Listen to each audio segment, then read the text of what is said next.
আমাদের এখন মাংসর পেঁয়াজ ভাজা হয়ে এখন কাশ্মীরি লঙ্কার গুঁড়ো গেল, তাই তো? তাই হচ্ছে তো, এই যে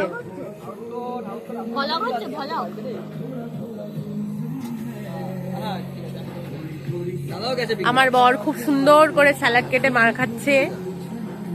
তুমি কি করছো? গান চালাচ্ছ? Very good.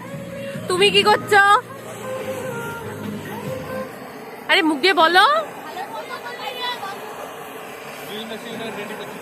Very good. এই যে ম্যারিনেট করা সবকিছু। আর এই যে কিছুক্ষণ পর দেখা হচ্ছে মাংস রেডি হওয়ার সাথে।